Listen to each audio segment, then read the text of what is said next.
Hello learners, this is Nidhi Rana and I hope you all are doing well. अब हम शुरू कर रहे हैं अपनी जर्नी को, अपनी एक यात्रा को शुरू कर रहे हैं, जो कि है हम सीखेंगे कि इंग्लिश कैसे बोलनी है। स्पोकन इंग्लिश की जो हमारी जर्नी है वो आज से हम अब शुरू करने वाले हैं। आज से का मतलब ये है कि अभी से ही वो चीज़ शुरू हो जाएगी। जब हम बात करते हैं स्पोकन इंग्लिश के बारे में तो सबसे पहले हमें ग्रामर्स याद आती हैं, हमें याद आता है ग्रामर के टॉपिक्स, हमें और चीज़ें याद आती हैं कि ट्रांसलेशन हमें करनी है। हम दिमाग में पहले उसको हिंदी में सोचते हैं जो भी हमें बोलना है, फिर उसको हम इंग्लिश में ट्रांसलेट करके बोलते हैं। तो यही सारी कुछ चीज़ें मेन स्पोकन इंग्लिश पे जाने से पहले हमें सीखनी होंगी कि हमें करना क्या क्या है और क्या क्या नहीं करना। तो पहले उन चीज़ों पे बात करेंगे कि हमें किन चीज़ों पे ध्यान देना है और ऐसा क्यों है। ऐसे को ही हाइपोथेटिकली नहीं बोला जा रहा है कि ये पॉइंट्स पे आपको ध्यान देना है और इन पॉइंट्स पे नहीं। सारी चीज़ें प्रूवन हैं जो आपको हेल्प करने वाली है इंग्लिश सीखने में, इंग्लिश बोलने में और समझने में भी। तो आज से हम शुरू कर रहे हैं, जैसा कि आप देख सकते हैं, स्पोकन इंग्लिश बाय निधि राणा, यानी कि मेरे साथ आपकी ये जर्नी अब शुरू हो रही है। तो चलिए स्टार्ट हम कर रहे हैं और सबसे पहले हमने बात करी है नेचुरल अप्रोच। देखिए, अप्रोच का मतलब ये है कि आप किसी जगह पर जहां आपको पहुंचना है, आप उस जगह पर किस तरीके से पहुंच सकते हैं। बात सिर्फ पहुंचने की नहीं है, बात ये भी है कि आप उस पहुंचते समय आप खुद को कैसे बेटर बनाएंगे और जहां आपको पहुंचना है वहां आप जल्दी और सही तरीके से कैसे पहुंचेंगे, उसको बोलते हैं हम अप्रोच। अब हम बोल रहे हैं कि नेचुरल अप्रोच से हमें इंग्लिश सीखनी है। अब इसका क्या मतलब है? नेचुरल अप्रोच का मतलब है जिस तरीके से आपने हिंदी लैंग्वेज सीखी थी, या मैं बोलूं आपकी कोई भी मदर टंग, अगर आप हिंदी नहीं बोलते हैं, आप कोई और भाषा बोलते हैं, जो भी आपकी मदर टंग है, जो भी आपकी मातृभाषा है, वो जैसे आपने सीखी थी, या मैं बोलूं फर्स्ट लैंग्वेज।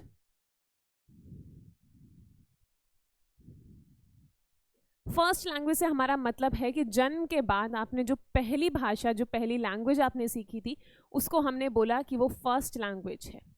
तो चाहे तो आप हिंदी बोलते हैं, चाहे आपकी कोई मातृभाषा हिंदी से अलग है, आप मराठी बोलते हैं, गुजराती बोलते हैं, हरियाणवी बोलते हैं, कोई भी अगर आपकी मातृभाषा है, जो भी लैंग्वेज आप बोलते हैं, या फिर ऐसी कोई भाषा जो आपने जन्म के बाद सबसे पहले सीखी, जिस तरीके से आपने इन तीनों में से कोई भी भाषा सीखी है, उसी तरीके से हमें इंग्लिश लैंग्वेज भी सीखनी है। सिमिलरली हमें सीखनी है इंग्लिश लैंग्वेज। अब आप सोचेंगे कि मैम इसका क्या मतलब है? इसका मतलब ये है कि जब आप बच्चे थे, छोटे से बच्चे थे बिल्कुल, जब आपको कुछ समझ नहीं थी, ना आप कुछ बोल पाते थे, उस समय जब आपके आसपास आपके माता पिता या आपके परिवार के जो लोग थे, जो आपके मेंबर्स थे फैमिली में, जो भी उन्होंने लैंग्वेज बोली, आपने वो ही सीख ली। अगर आपके सामने हिंदी बोली जा रही थी, यानी कि आपके पर्यावरण में, यानी कि इन्वायरमेंट में अगर हिंदी बोली जा रही थी तो आपने हिंदी सीख ली। अगर मराठी बोली जा रही थी तो आपने मराठी सीख ली। अगर गुजराती बोली जा रही थी तो आपने गुजराती सीख ली।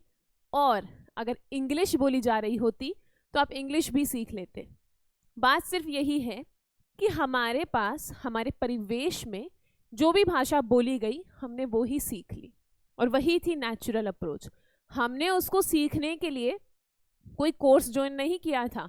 मान लीजिए कि मेरी जो मातृभाषा और जो मेरी फर्स्ट लैंग्वेज, या मैं हिंदी लैंग्वेज की बात करूं कि मेरी लैंग्वेज हिंदी है, मैंने बचपन से ही हिंदी बोली है, मैंने सबसे पहली भाषा यही सीखी। तो जब मैंने भी वो भाषा सीखी थी, ना तो मैं कहीं कोर्स लेने गई थी कि मुझे हिंदी सिखा दो। 2 साल का बच्चा, 1 साल का बच्चा कोई कोर्स लेने नहीं जाता कि हमें भाई हिंदी सिखा दो। दूसरी बात, ना मैंने उसकी ग्रामर सीखी थी, ना तो मैंने ऐसा कुछ सीखा था कि उसके कौन से पर्यायवाची शब्द होते हैं, उसमें कैसे कैसे वाक्य होते हैं, संज्ञा, सर्वनाम। मैंने हिंदी का ऐसा कुछ भी नहीं समझा था 2 साल की उम्र में। ना मुझे हिंदी अच्छे से बोलनी आती थी, लेकिन इन तीनों चीज़ों के बावजूद मैंने हिंदी बोली और सीखी। आप सबने भी ऐसे ही किया।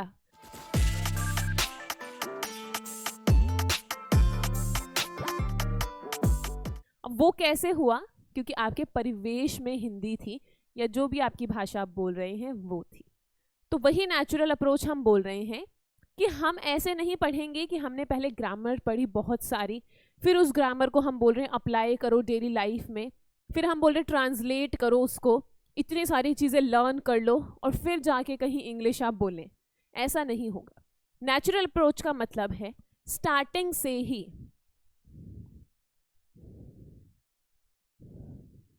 फ्रॉम द वेरी स्टार्टिंग, हमें शुरू से ही उसी तरीके से इंग्लिश सीखनी है जैसे हमने 1-2 साल के जब हम थे छोटे से बच्चे, बिल्कुल जैसे हमने अपनी मातृभाषा या हिंदी लैंग्वेज जो भी हमने सीखी थी।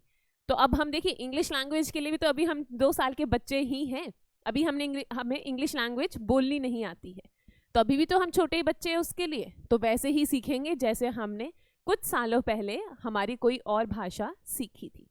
हमने स्टार्ट करना है बिल्कुल ज़ीरो लेवल से, बिल्कुल ज़ीरो लेवल से हम स्टार्ट करेंगे। ज़ीरो लेवल का क्या मतलब है? हमें इंग्लिश ना बोलनी आती है ना समझ आती है, तो वो हम जो जितने भी हम कंसेप्ट्स पढ़ेंगे ग्रामर के वो सारे हम ज़ीरो लेवल से करेंगे, सारे के सारे। लेकिन हमारा अल्टीमेट गोल क्या है? हमारा अल्टीमेट गोल जो हमें जहां पहुंचना है, जिसको हम पाना चाहते हैं, वो तो आखिरकार स्पोकन इंग्लिश ही है।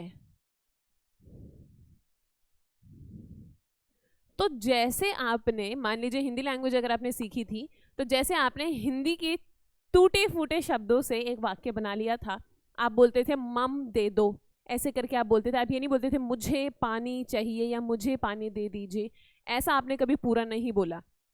आपने बोला खाना दे दो, खाना खाना, ऐसे करके आपने बोला, बहुत ही टूटी फूटी हिंदी आपने बोली।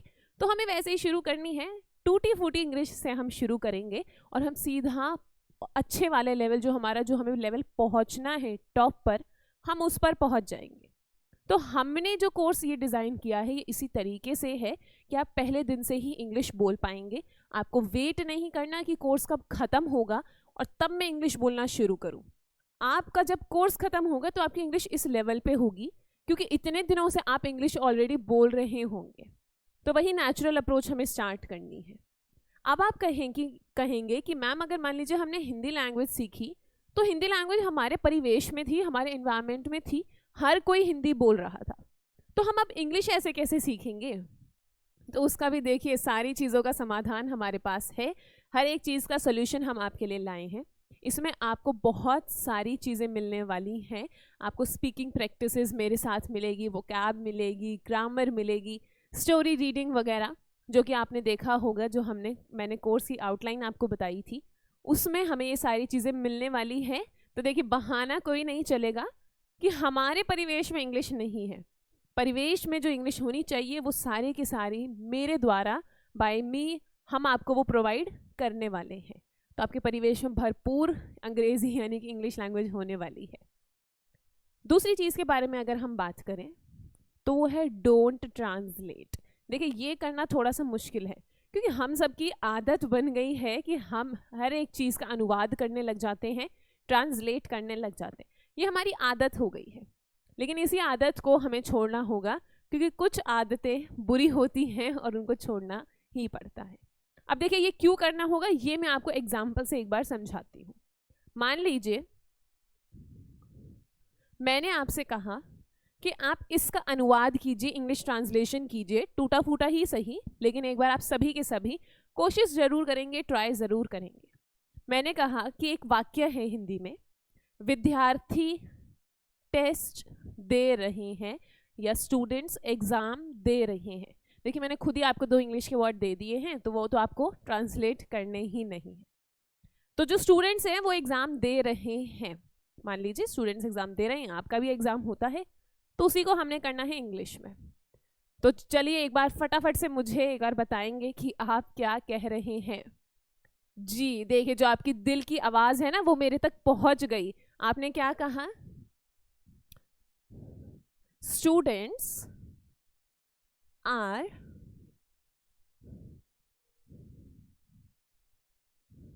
आपने बोला दे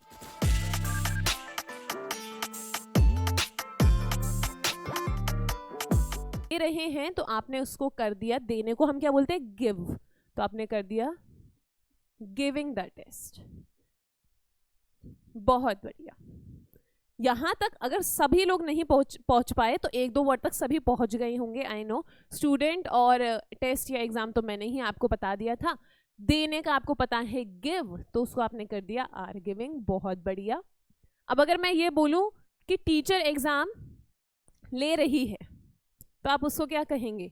मान लीजिए बच्चे बैठे हैं तो बच्चे तो एग्जाम दे रहे हैं, लेकिन टीचर भी तो फिर एग्जाम ले रही है ना। बच्चों का एग्जाम ले रही है टीचर, बच्चों का टेस्ट ले रही है, तो उसको हम क्या कहेंगे?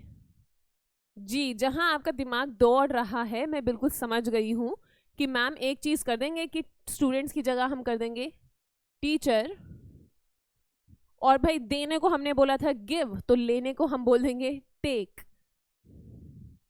Teacher is taking the test. बहुत बढ़िया। जो ये आपने ट्रांसलेशन किया ये बहुत ही गलत रूप से आपने कर दिया, ये इनकरेक्ट है।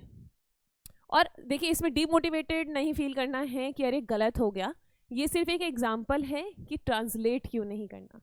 हिंदी में तो हम बोल रहे हैं कि बच्चे एग्जाम दे रहे हैं, तो आपने उसका एग्जैक्ट 100% ट्रांसलेशन कर दिया गिव, देने का हो जाएगा गिव, बट एक गलत है। इंग्लिश में होता है जो सही है,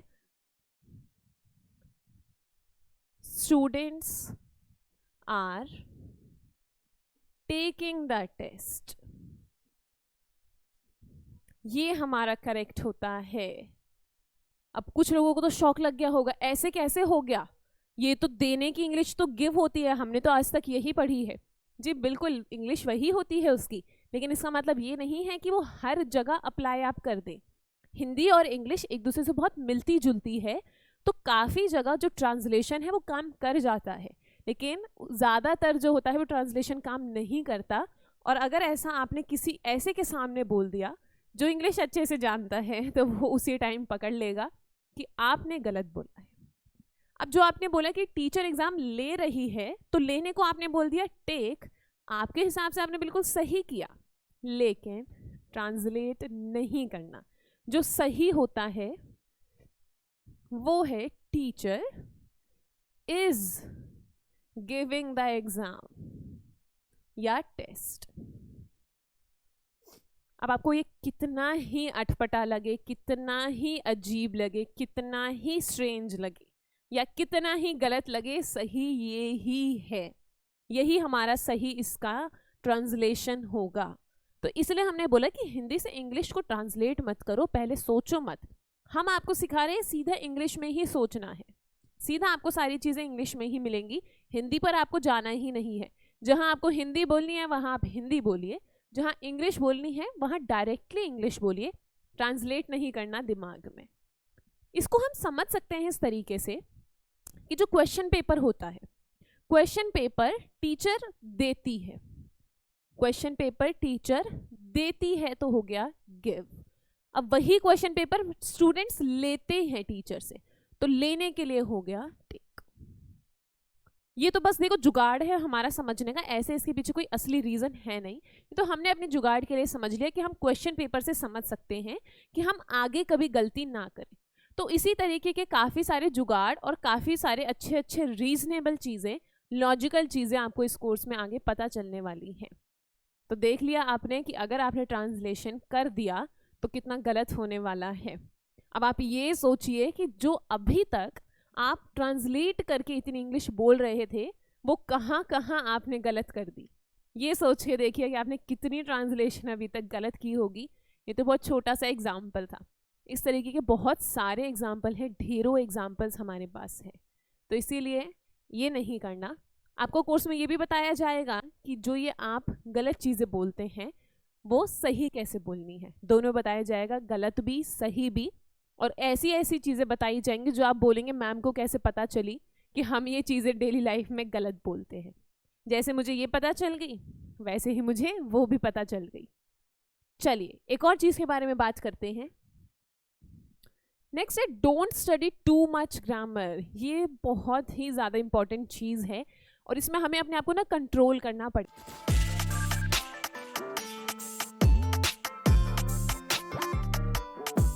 पड़ेगा। कंट्रोल हमें इस तरीके से करना पड़ेगा कि हम जब भी हमें इंग्लिश सीखनी होती है ना, हम क्या करते हैं, बुक्स खोल लेते हैं ग्रामर के रूल्स पढ़ने लग जाते हैं और उनके एरर्स करने लग जाते हैं, या हम उन पे ढेरों सेंटेंसेस बनाने लग जाते हैं। वो अपने आप को हमें थोड़ा सा कंट्रोल करना पड़ेगा कि हम उस लेवल पे ना जाएं, हम उधर ना जाएं। क्योंकि जब हम स्पोकन की बात करते हैं,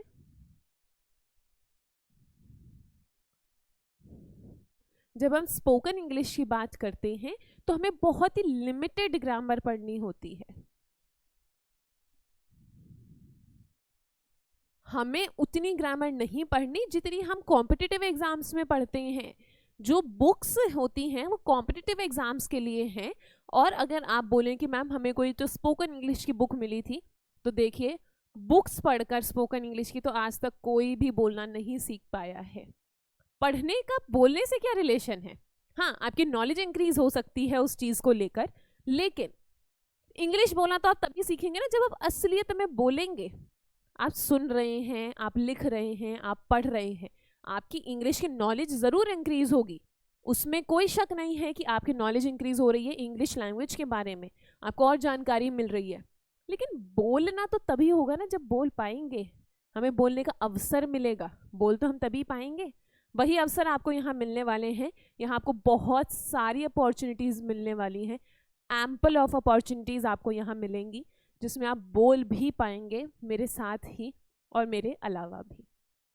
यहाँ पर जो मैं आपको ग्रामर से बात समझाना चाह रही हूँ कि जब आप कोई बुक पढ़ते हैं, आप जब स्पोकन इंग्लिश के लिए आप कोई बुक पढ़ना स्टार्ट कर देते हैं, जो काफ़ियों ने किया भी होगा अभी तक, आप देखते ही पहले तो डर जाएंगे, अरे इतनी सारी ग्रामर पढ़नी पड़ेगी, इतने सारे रूल्स पढ़ने पड़ेंगे।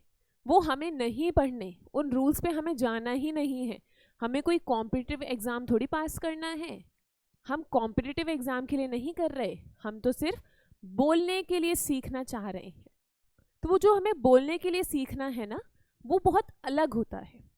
इसका भी मैं आपको एक एग्जांपल दूंगी। यहाँ पर देखिए, जैसे कि मैंने लिखा ही किल्ड मी, मैंने लिखा ही किल्ड मी, उसने मुझे मार डाला। देखिए किल्ड का मतलब होता है मर जाना, बिल्कुल मृत्यु वाला, ठीक है। तो मैंने यहाँ लिखा है ही किल्ड मी। तो देखिए ग्रामर के हिसाब से ये बिल्कुल ठीक है, इसमें कोई दिक्कत नहीं है, ग्रामर के हिसाब से ये बिल्कुल ठीक सेंटेंस है। लेकिन अगर मैं स्पोकन में आपसे पूछूं कि क्या ये स्पोकन इंग्लिश में ठीक है, उसने मुझे मार डाला, मतलब मान लीजिए कोई चक्कू मार दिया या कुछ भी गन से उड़ा दिया, लेकिन कहने का मतलब है मेरी मृत्यु हो चुकी है। और जब मृत्यु हो चुकी है तो बोल कैसे रहे हैं? अगर मर चुके हैं तो बोल कैसे रहे हैं कि ही किल्ड मी? हम तो मर गए, तो हम बोल कैसे पाएंगे? मरा हुआ इंसान कैसे बोलेगा? तो ये ही बहुत बड़ा फर्क होता है जो आप ग्रामर पढ़ते हैं बुक्स में या आप कहीं ऑनलाइन देखते हैं, और जो असलियत की स्पोकन इंग्लिश है उसमें बहुत अंतर है, बहुत बड़ा डिफरेंस होता है। तो यहाँ पर आपने एक चीज़ समझी कि ये ग्रामेटिकली बिल्कुल ठीक है, उसने मार दिया मतलब अब हम मर चुके हैं, तो भाई पास्ट में मारा होगा तो हमने V2 लगा दी। जिसको थोड़ा बहुत ज्ञान होगा वो समझ जाएगा, जिसको नहीं भी है तो इसीलिए तो हम इस कोर्स को ज्वाइन करने वाले हैं अब। तो ही किल्ड में ग्रामेटिकली बिल्कुल ठीक था, लेकिन स्पोकन इंग्लिश की लैंग्वेज में इसमें थोड़ा सा झोल हो गया कि अगर मर गए हैं तो भाई बोल कैसे रहे हैं, लिख कैसे रहे हैं, तो वो चीज़ का यहाँ पे थोड़ा सा अंतर रहता है। एक और अंतर रहता है, अगर मैं बोलूँ, मैंने ये 2 बार लिख दिया he killed me, he killed me. अब मैं बोल रही हूँ कि ये वाला ग्रामेटिकली सही है और ये वाला स्पोकन इंग्लिश में भी सही है। अब आप बोलेंगे कि अब ये स्पोकन इंग्लिश में कैसे सही हो गया?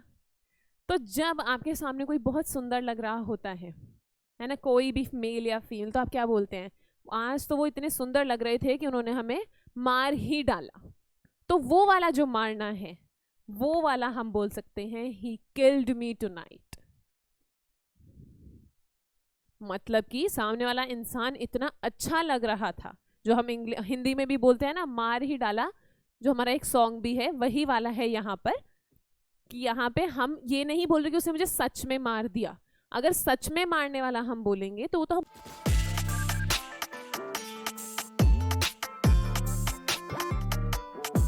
बोल ही नहीं पाएंगे, मर चुके हैं, तो हम कैसे बोलेंगे? आप बोलेंगे मैम चोट भी तो लगी हो सकती है।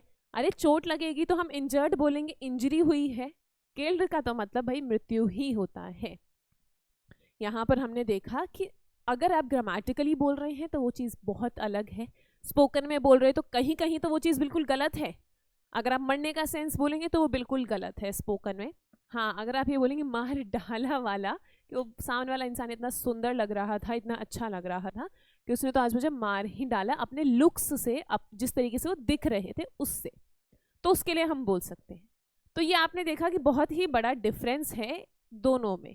इसीलिए हम लिमिटेड ग्रामर पढ़ेंगे, और लिमिटेड जो ग्रामर स्पोकन इंग्लिश के लिए होती है उससे भी थोड़ा सा लेवल ज़्यादा ही आपको इस कोर्स में दिया जा रहा है, ताकि अगर आप कहीं आगे भी जाएं, आप लोग अपने जॉब के लिए कहीं अपीयर होने वाले हैं, इंटरव्यू में कहीं अपीयर होने वाले हैं, फर्दर स्टडीज़ आगे और पढ़ने के लिए आप कुछ किसी कोर्स में, कोई डिग्री, किसी कॉलेज, हो सकता है देश से बाहर आप जाना चाहें, तो उसको भी ध्यान में रखते हुए थोड़ा और लेवल कर दिया गया है हाई। तो जो मैंने आपको बोला कि 0 से हाई लेवल तक ये चीज़ चलेगी। नेक्स्ट है एम्फेसिस ऑन स्पीकिंग, और मैं आपको बता नहीं सकती हूँ कि ये कितना ज़्यादा इम्पॉर्टेंट है। आप देखेंगे कोर्स में मैं आपको ये बहुत बार याद दिलाने वाली हूँ कि बोलिए, बोलना ज़रूरी है। हमारी जो लैंग्वेज है ना इंग्लिश, कोई भी लैंग्वेज हो, बिना बोले हम उसको सीख ही नहीं सकते। तो हमें जो एम्फेसिस का मतलब है जोर डालना, तो हमें जोर डालना होगा स्पीकिंग पे, यानी कि बोलने में। हम चाहे टूटी फूटी बोले, हम चाहे गलत बोले, लेकिन हमें डे 1 से इंग्लिश बोलनी है, क्योंकि डे 1 से ही आपके पास इंग्लिश की काफ़ी सारी चीज़ें होने वाली हैं, काफ़ी सारे सेंटेंसेस होने वाले हैं। चाहे आप देख देख कर बोलिए, लेकिन अगर आपने मन मन में बोला या सिर्फ पढ़े लिया, बोला ही नहीं, मुंह से मुंह चलाया ही नहीं आपने बोलने के लिए, आवाज़ ही नहीं आई आपके मुंह से, तो फिर कोई फ़ायदा हो ही नहीं पाएगा। फिर तो मैं क्या, कोई भी इस दुनिया में आपको इंग्लिश बोलना नहीं सिखा पाएगा।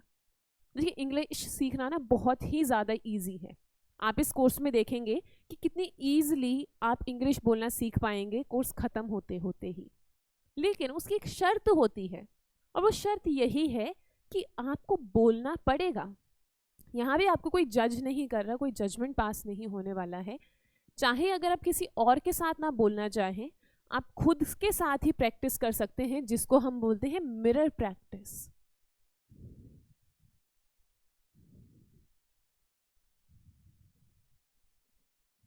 कि आप शीशे में देखकर खुद से बात कर रहे हैं। उससे पता है क्या होगा? उससे ये होगा कि एक तो आपका कॉन्फिडेंस बढ़ेगा, दूसरा आपकी ज़ुबान पर इंग्लिश चढ़ेगी।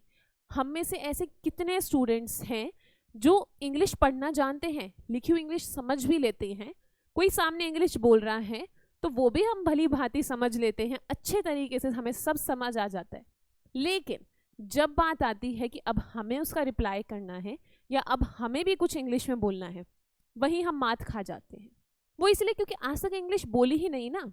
अब आप मुझे बोले कि मैम फ्रेंच बोलिए, तो मेरे लिए भी वो चीज़ डिफ़िकल्ट है। ऐसा मत सोचिए कि सिर्फ आपके लिए ही कोई चीज़ डिफ़िकल्ट है, सभी के लिए। जब आप कोई नई चीज़ सीखेंगे तो वो सीखना थोड़ा सा डिफ़िकल्ट होगा। लेकिन अगर मैं सिर्फ फ्रेंच मान लीजिए पढ़ती रहूँ या कोई और लैंग्वेज सिर्फ पढ़ती रहूँ और बोलूँ ही ना, तो मेरी ज़ुबान पे वो लैंग्वेज चढ़ेगी कैसे? ऐसा ही आपके लिए है कि अगर आप इंग्लिश बोल ही नहीं रहे हैं, सिर्फ आप पढ़ रहे हैं या देख रहे हैं या सुन रहे हैं, उससे तो सिर्फ हमारा ज्ञान बढ़ने वाला है। उससे हमारा सिर्फ और सिर्फ ज्ञान बढ़ेगा अंग्रेजी भाषा का। अगर हम ये बोले हमें कितनी बोलनी आई, हमने कितना सीखा बोलना, तो वहाँ हम मात खा जाएंगे, वहाँ हमारा हो जाएगा 0। तो इसीलिए आपको डे 1 से, यानी कि आज से ही आपको बोलना शुरू करना है। Start speaking today.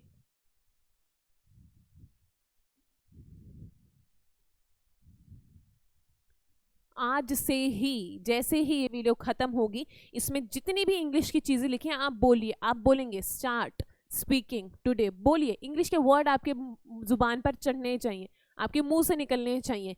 बोलिए इसको, एम्फेसिस ऑन स्पीक।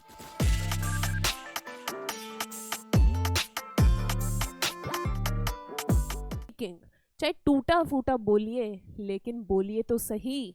आप शुरू में गलती करेंगे, ऑफ कोर्स करेंगे, हमसे गलतियां होने वाली हैं, लेकिन गलती कर करके ही तो हम सीखने वाले हैं। एकदम से तो हमने हिंदी भी अच्छे से नहीं बोल दी थी 2 साल की उम्र में, हमने हिंदी भी तुतला के बोली होगी, हमने गलत गलत हिंदी बोली होगी। तो इसी का हमें ध्यान रखना है कि हम गलती करेंगे, हमें इससे कोई शर्म नहीं है, हम गलती करने वाले हैं क्योंकि अभी हम सीख रहे हैं। अगर आपको ऐसा लगता है कि आपको किसी और के साथ बोलने में शर्म आती है कि वो मेरा मजाक उड़ाएंगे, तो देखिए एक बहुत छोटी सी बात है, जब कोई भी इंसान कुछ नया या कुछ अच्छा करता है ना, तो साथ वाले उस पर हंसते ज़रूर हैं। फिर 2-3 महीने बाद जब वही इंसान का लेवल यहाँ पहुँच जाता है, तो वो फिर ये सोचते हैं कि अरे ये तो वहाँ से वहाँ पहुँच गया, ये कैसे पहुँच गया। तो ये चीज़ तो आप अपने दिमाग में रखिए कि इसमें कोई शर्म की बात नहीं है, क्योंकि सीख आप रहे हैं। फिर भी अगर आपको ये है कि नहीं मुझे उनके सामने अभी नहीं बोलनी क्योंकि अभी मैं गलत बोलूँगा या अभी मैं गलत बोलूँगी, तो मिरर प्रैक्टिस आपके लिए है। जितना भी आपने एक वीडियो से सीखा उसको आप दोबारा बोलिए, मिरर के सामने खड़े होइए और बोलिए emphasis on speaking, emphasis on speaking, speaking पर जोर डालना। इस तरीके से आप बोलिए, और ये बोलना बहुत इंपॉर्टेंट है क्योंकि ये इस कोर्स की सिर्फ एक यही शर्त है कि आपको बोलना पड़ेगा। और आप खुद अपना डिफरेंस देखेंगे, अपने में बदलाव देखेंगे कि आप धीरे धीरे अपने जो नॉर्मल जो आपकी डेली लाइफ की जो भाषा है उसमें आप इंग्लिश के वर्ड्स खुद ही जोड़ पा रहे हैं, यहाँ से देख देख कर खुद ही आप जोड़ पाएंगे। ये तो सिर्फ इनकी बात है, इससे ज़्यादा भी आपको बहुत कुछ मिलने वाला है। चलिए नेक्स्ट हम बात करते हैं लर्न फ्रेजेस एंड वोकैबुलरी। हमने बोला कि आपको ग्रामर नहीं पढ़नी, आपको ऐसा नहीं है कि यहाँ से आप उधर से ग्रामर पढ़ रहे हैं उधर से ग्रामर पढ़ रहे हैं, ऐसा आपको कुछ भी नहीं करना। आपको यहाँ से सब कुछ प्रोवाइड होगा, आपको कहीं भी कुछ जाने की ज़रूरत नहीं है। फिर मैं ये कह रही हूँ कि हाँ, अगर आपको कुछ पढ़ना ही है जो कि यहीं से मिलेगी वो चीज़ भी, वो है फ्रेजेस और वोकैबुलरी। फ्रेजेस और वोकैबुलरी का हमारा मतलब ये है कि जैसे जब हिंदी आपने सीखी थी तो आपकी मम्मी आपको क्या बोलती थी कि जैसे नमस्ते बोलो, तो आप सीख गए नमस्ते बोलना। तो मम्मी ने ये जो 2 वर्ड बोले थे नमस्ते बोलो, ये क्या है, एक फ्रेज है, वो हिंदी का फ्रेज था। वो जो फ्रेज था वो हिंदी का था नमस्ते बोलो, और वहाँ से आपने वो दोनों वर्ड सीख लिए कि नमस्ते करना है और जो हम बोल रहे हैं उसको बोलते हैं बोलना, वो आपने सीख लिए। तो इसी तरीके से कुछ फ्रेजेस होते हैं जो कि हमारे लिए बहुत इंपॉर्टेंट होते हैं डेली लाइफ में। जैसे कि अगर मैं बोलूँ कपड़े पहन लो, तो पहनने को हम क्या बोलते हैं, पुट ऑन। तो ये हमारा फ्रेज हो गया। अब इसके आगे मैं कुछ भी डाल दूंगी, पुट ऑन योर जैकेट, अपनी जैकेट पहन लो, पुट ऑन योर पैंट, अपनी पैंट पहन लो, पुट ऑन योर टॉप, अपना टॉप पहन लो, पुट ऑन योर सॉक्स, अपनी सॉक्स पहन लो। ये सारी चीज़ें जो ये फ्रेजेस होते हैं। आप बोले मैम पहनने के लिए वेयर भी तो होता है, जी बिल्कुल होता है। हम तो बात कर रहे हैं कि हमें बहुत सारी चीज़ें सीखनी हैं। कभी भी एक चीज़ को बताने का एक ही तरीका नहीं होता, बहुत सारे तरीके होते हैं। फ्रेज का मतलब होता है कि उसमें एक वर्ड नहीं है, एक से ज़्यादा वर्ड या शब्द हैं। जैसे यहाँ पर आप देख रहे हैं पुट और ऑन 2 शब्द हैं। ऐसे ही अगर मैं बोलूँ, अगर मुझे बोलना है टेक ऑफ, मुझे बोलना है टेक ऑफ, तो इसका मतलब हुआ उतार दो। तो मैंने आपको एक फ्रेज सिखा दिया टेक ऑफ, इसका मैं एग्जाम्पल भी सब कुछ सिखाऊंगी, लेकिन आपको घर पे तो बोलना पड़ेगा। आप बोलिए टेक ऑफ योर शर्ट, अपनी शर्ट उतारो, टेक ऑफ योर पैंट, अपनी पैंट उतारो, टेक ऑफ योर शूज़, तो ये क्या है, उतारो सारी चीज़ें कि अपने शूज़ उतारो, टेक ऑफ योर जैकेट, अपनी जैकेट उतारो। ये सारी चीज़ों का आपको ध्यान रखना होता है। जैसे कि वाइप ऑफ, वाइप ऑफ का क्या मतलब है, मिटाना। जैसे ये हम मान लीजिए अगर ये ब्लैक बोर्ड होता, और आप स्कूल में तो देखिए सभी पढ़े हैं, तो हम ऐसे ऐसे करके मिटा देते हैं, वो होता है वाइप ऑफ। जैसे हमारे कार के भी विंडशील्ड पे होता है ना वाइपर, वो ऐसे ऐसे ऐसे चलता है, तो एक मूवमेंट होती है ऐसे ऐसे करने की। कुछ अगर आप साफ भी करते हैं, मान लीजिए कपड़ा लेकर धूल मिट्टी साफ कर रहे हैं, तो उसको क्या बोलते हैं, वाइप ऑफ। तो ये बस इसी तरीके से आप शुरू हो जाएंगे अच्छी अच्छी चीज़ें बोलना। तो ये तो था फ्रेजेस की बात, ये भी आपको मैं ही प्रोवाइड करने वाली हूँ ढेर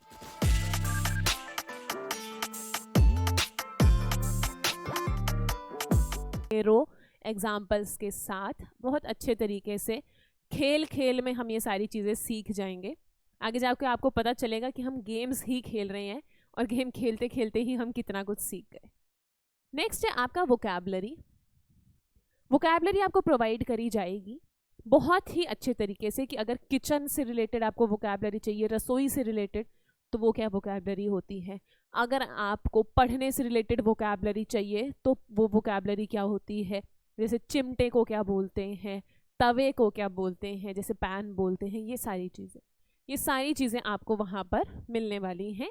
अगर ये तो देखिए मैं ही कराने वाली हूँ आपको ये सारी चीज़ें, अगर आपको इससे भी ज़्यादा वोकैबलरी चाहिए तो वो भी आपको प्रोवाइड होने वाली है, बहुत ही ज़्यादा अच्छे तरीके से और लेवल्स में प्रोवाइड होगी। पहले आपको हम जो यहाँ पे वोकैबलरी देने वाले हैं वो बिल्कुल लो लेवल की है, बहुत ही ईजी।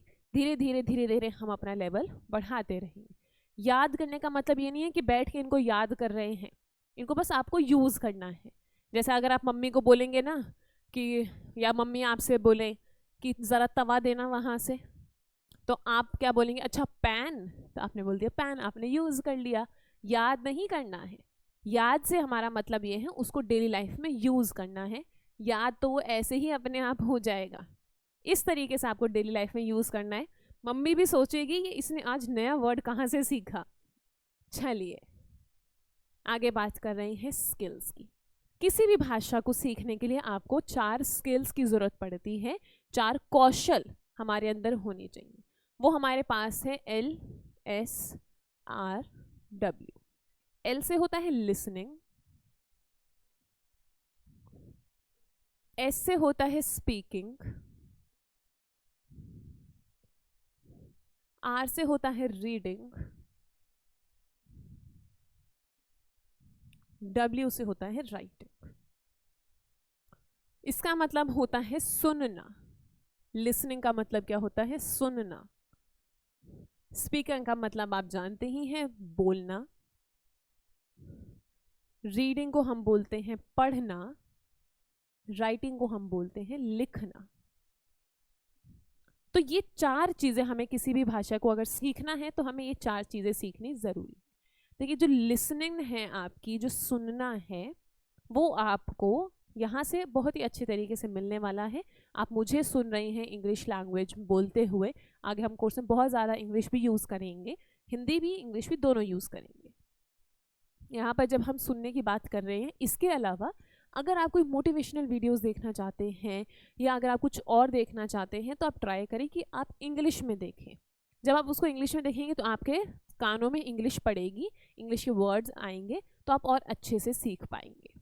अगर मैं बात करूँ स्पीकिंग की, तो देखिए इसको तो मैंने अभी ही कह दिया है कि ये तो आपका कर्तव्य बनता है कि आपको बोलना शुरू करना ही पड़ेगा, चाहे अभी कम बोलिए, टूटा फूटा, लेकिन बोलिए।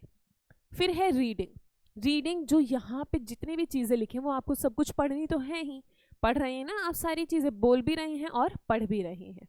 साथ ही साथ इसमें आपको स्टोरी रीडिंग वगैरह सब मिलेगा। ठीक है कि हम यहाँ कहानियाँ भी पढ़ेंगे, कहानियाँ पढ़ने से भी हमें और इंग्लिश आएगी, हमें पता चलेगा इंग्लिश के किन किन वर्ड्स को क्या क्या बोला जाता है, किस किस तरीके से बोला जाता है, उनका क्या क्या मतलब है, वो सारी चीज़ें।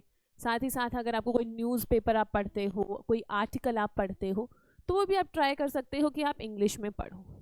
फिर है राइटिंग। यहाँ पर आपको राइटिंग प्रैक्टिस भी कराई जाएगी कि अगर आपको कभी कोई निबंध लिखना पड़ गया या बोलना पड़ गया या आपको किसी और चीज़ के बारे में लिखना पड़ गया तो आप कैसे लिख सकते हैं, वो भी चीज़ आपको कराई जाएगी।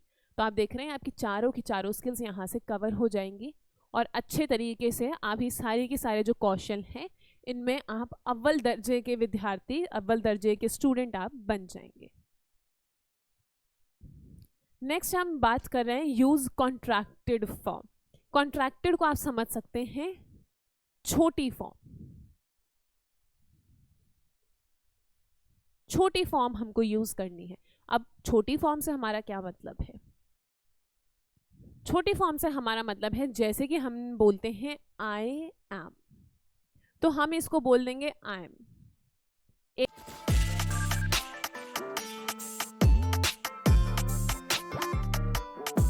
ए जो था ना वो हम खा गए, मतलब ये बड़ा था, इसको हमने छोटा कर दिया।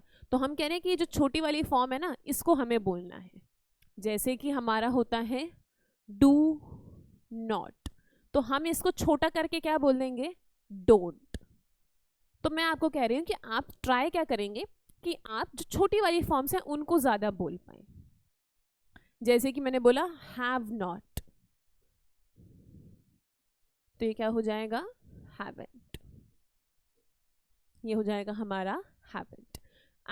आई एम अगर आप बोलेंगे ना, तो देखिए एक तो बीच में थोड़ा सा हमें थोड़ा सा रुकना पड़ रहा है, आई एम। और अगर मैं ये बोलूँगी तो मैंने सीधा बोला आई एम। जैसे मैंने बोला डू नॉट, तो मुझे रुकना पड़ रहा है, डू खत्म करके ही तो नॉट बोल पाऊंगी।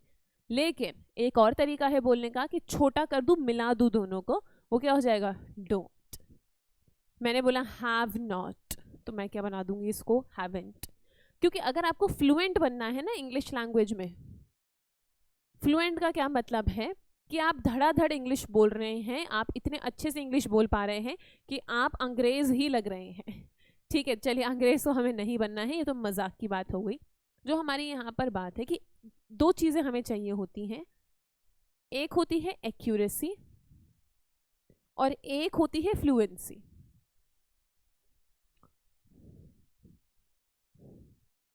फ्लुएंसी का मतलब है कि बहुत ही सरलता से, बिना किसी रुकावट के, बिना किसी हिचक के आप बोल रहे हैं, उसको हम बोलते हैं फ्लुएंसी। जैसे हम हिंदी में बोलते हैं बिना रुके, बिना ठहरे, बिना किसी हिचकिचाहट के, वो होती है फ्लुएंसी। और एक्यूरेसी होती है कि हम कितना सही बोल रहे हैं। तो जो सही बोलने की बात है वो तो हम कर ही लेंगे, वो तो हम पढ़ेंगे ही, बोलेंगे भी, सही चीज़ें सीखेंगे भी कि हम जो गलत बोल रहे थे उसका सही होगा क्या, ये तो हम जानेंगे ही। लेकिन जो फ्लुएंसी की बात है ना, फ्लुएंसी के लिए हम क्या करते हैं, हम छोटा बोल देते हैं। जैसे कि हम हिंदी में जो पूरा एक शब्द, पूरा एक वाक्य होता है, हम वो बोलते हैं कि मुझे जाना है, फिर हमने उसको क्या बोल देते हैं, अब मेरे को जाना है। तो जो आपने हिंदी में भी मेको कर दिया, मेको कोई वर्ड है नहीं हिंदी का, लेकिन इससे क्या हुआ कि आपकी थोड़ी फ्लुएंसी बढ़ गई। वो तो खैर वर्ड था नहीं, ये तो इंग्लिश के वर्ड्स हैं, जो इंग्लिश के वर्ड्स हैं जो हमने बिल्कुल छोटे कर दिए। जैसे कि आपने बोला कि मुझको खाना चाहिए, तो इसके बाद आपने इसको छोटा कर दिया कि मुझे खाना चाहिए, और छोटा आपने कर दिया मेरे को खाना चाहिए। तो जब आप छोटा कर देते हैं ना, तो आप फ्लुएंट लगते हैं कि आप बहुत ही अच्छे से इंग्लिश बोल रहे हैं। तो ये चीज़ें भी हम सीखेंगे कि किसकी क्या कॉन्ट्रैक्टेड फॉर्म है, किसकी क्या छोटी फॉर्म है। इसमें हमें एक और बात यहाँ करनी है, और वो जो बात है वो ये है कि कभी कभी वर्ड्स खा भी जाने हैं फ्लुएंसी के लिए। फ्लुएंसी के लिए कभी कभी वर्ड्स खा भी जाने हैं। जैसे कि अभी एक वर्ड था लिसनिंग, तो हम क्या करते हैं, लिसनिंग हम ग तक खत्म करते हैं, और हम जब ग तक खत्म करते हैं ना, तो पता चल जाता है कि हमारा इंग्लिश बोलने का लेवल ज़्यादा नहीं है। हम इसको ख़त्म लिसनिन पे ही कर देंगे, हम इसको ख़त्म कर देंगे लिसनिन, लिसनिन हो जाएगा। जैसे कि मैं बोलूँ गोइंग, तो हम क्या बोलते हैं, गोइंग, ग पे ख़त्म कर रहे हैं, फिर से ग खा जाओ, बोलो going, I am going to market, I am going to market. थोड़ा सा लगेगा कि अभी अभी आप इंग्लिश बोलना सीख रहे हैं। अगर आप किसी भी नेटिव स्पीकर को, मतलब कि जिनकी भाषा इंग्लिश ही है, अगर आप उनको भी सुनेंगे तो आपको ये चीज़ का रियलाइजेशन होगा, आप ये चीज़ देख पाएंगे कि जो भी वो वर्ड बोल रहे हैं ना, वो उनको खा जा रहे हैं। इधर भी तो हम वर्ड को खा ही रहे थे, डू नॉट नहीं बोला, डोंट बोल दिया, हैव नॉट नहीं बोला, हैवेंट बोल दिया, तो यहाँ भी हम वर्ड को खा रहे हैं। तो इसी तरीके से हमें थोड़े थोड़े वर्ड्स देखिए खाने पड़ेंगे, थोड़े थोड़े लेटर्स हमें खाने पड़ेंगे। जब हम उनको खा जाएंगे और जब हमारा पेट बिल्कुल भर जाएगा, भूख खत्म हो जाएगी हमारी, तब हम फ्लुएंट हो जाएंगे। तो पहला जो हमारा स्टेप रहेगा वो है एक्यूरेसी, कि हम सही बोलना सीखें। जब हम सही बोलने के लेवल पर आ गए, फिर हम बढ़ेंगे फ्लुएंसी की तरफ। फ्लुएंसी से हमारा मतलब है कि हम धड़ाधड़ इंग्लिश बोलें, हम बीच में कहीं रुके ना, क्योंकि जब हम पूरा वर्ड बोलेंगे ना, हमें रुकना पड़ेगा बीच बीच में। तो चलिए, ये कुछ बातें हमने करी जो हमें ध्यान देनी है जब हम इंग्लिश, स्पोकन इंग्लिश की जर्नी पर अब निकल चुके हैं। तो हमें ये चीज़ें ध्यान रखनी है कि क्या क्या करना है, क्या क्या नहीं करना। इसके आगे भी मैं आपको बहुत सारी गाइडेंस देने वाली हूँ, आपको मेरी तरफ से गाइडेंस मिलेगी, काफ़ी सारी चीज़ें प्रोवाइड होने वाली हैं। तो अब इन चीज़ों को ध्यान में रखते हुए बढ़िए आगे, और जो हमारा एक मंत्रा है जो हम कहना चाह रहे हैं, स्टार्ट स्पीकिंग टुडे। आज से ही बोलना शुरू कीजिए, आज से ही बोलेंगे। कोर्स ख़त्म होते होते आप देखिए आपका लेवल क्या होने वाला है। तो वो चीज़ आपको करनी है, इसके सिवा आपको खुद से कुछ नहीं करना, सब कुछ मिलने वाला है। तो अब इस जर्नी में मैं आपसे आगे मिलती रहूँगी, हर एक सेशन में, हर एक वीडियो में। साथ साथ हम लोग बहुत ही अच्छे से इंग्लिश बोलेंगे, मेरे साथ भी आप बोलेंगे, अलग से भी बोलेंगे, बहुत सारी इंटरेस्टिंग चीज़ें होने वाली हैं। तो अब मैं आपसे मिलूँगी नेक्स्ट सेशन में। Till then take care of yourselves. तब तक के लिए अपना ध्यान रखिए। Tata, bye bye.